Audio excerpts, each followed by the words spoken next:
close.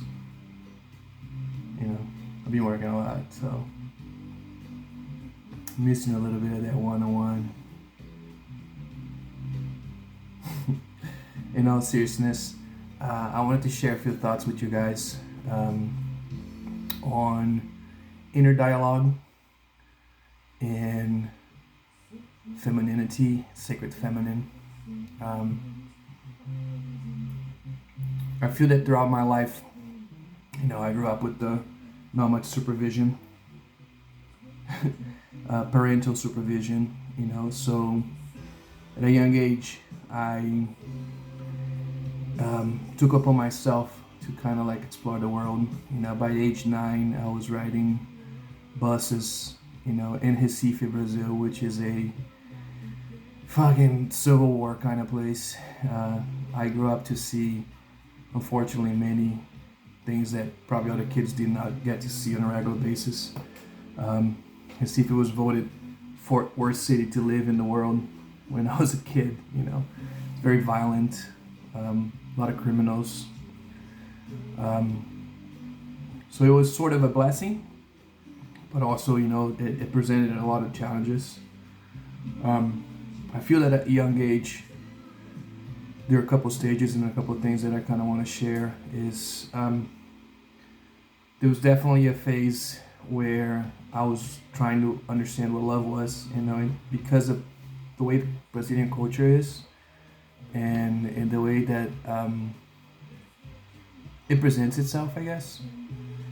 Sexuality is a little bit, it's different, it's sometimes vulgar, sometimes too extreme, but in some other ways, it kind of shows you a little bit of human nature and what's being hidden, in plain sight from everybody.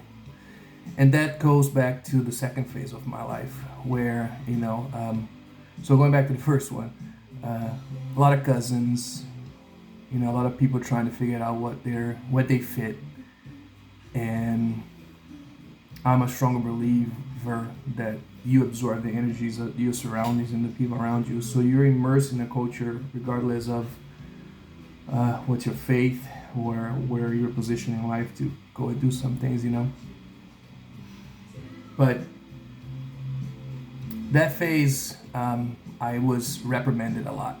I won't lie to you. I went around and I used my hands, maybe way too much. And there was a second phase after that, which was anger. It was all this anger, like, okay, if I can love, perhaps I need to fight. So I became a fighter. I got involved with gangs and I did all sorts of crazy shit. And that anger, it's probably one of the feelings that has damaged the most in my life. And I want to go back to what does it have to do with sacred feminism or sacred femininity. Is, now a father, also a brother of a sister, a son, a grandson.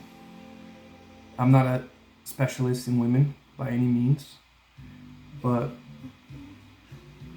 I feel that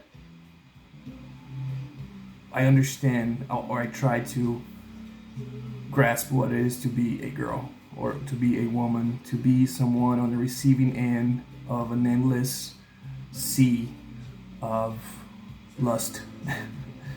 And I feel that women in general, and that's not all women, I'm sorry, I don't want to generalize, have an idea of value themselves or self-confidence based on how attractive they are, and that's kind of how society kind of portrays all that stuff. And I feel that with that, there is a natural tendency of women to masquerade, a lot of their feelings, and that goes back to the way, at least I grew up, because I hope that we are growing in a different society now, is that happens to men too. Femininity in man is prosecuted in a young age, labeled, um, outcasted. It has gotten better, but that feeling still exists.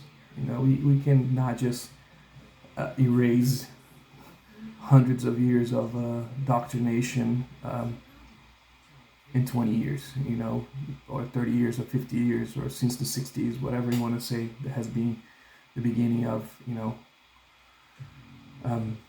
those movements. And, one of the biggest things that I feel within my life is that I would like to be transparent and clear. And I feel that life has brought people, to a standstill where the truth is complicated. And I get that, I respect that. I don't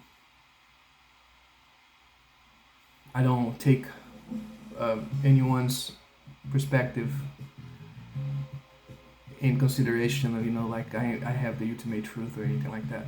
Just wanted to put out a little bit what my personal experience is. Hopefully someone will relate, or not.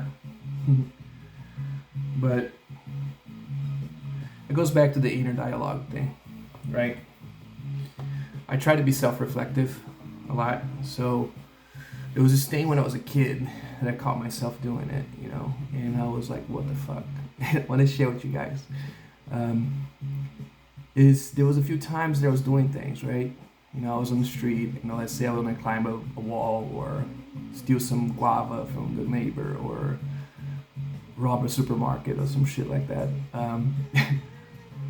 There was always an inner dialogue.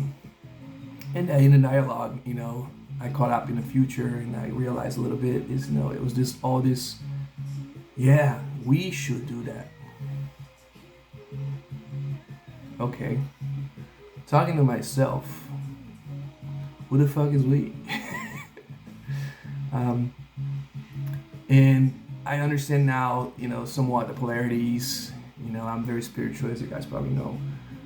So I do believe in spirit guides and, messengers and things like that. They're communicating with us all the time. But as an adult, as a grown-up, you have the right to say no. Whatever that voice is telling you, there's a difference between intuition and there's a difference between the narrative that's been going on in your head over and over and over again, Who is it speaking? Is it a projection of your mother? Is it a projection of your father? Is it a projection of somebody that was disciplining you? Is it a projection of a trauma? And you have the right to say no. You have the right to say, fuck you. I am going to do what I want. Who the fuck is I? Ego? I don't know. Higher self? I don't fucking know. But in the end of the, we have free choice. And the narrative perhaps is there for us to be able to grasp into our inner journey in this realm. Like I said, probably didn't grow up in the easiest of environments, required a lot of adaptation, which has given me some benefits, but definitely has given me some things that I've been working on for a while to make sense. At the same time, I just want to praise femininity in men and women in all genres. There's this misconception that a feminine man is gay, and the whole gay concept to me is probably very outdated. I catch myself talking to people and all those names and things that people want to call themselves, try to label themselves something so they can understand who they are.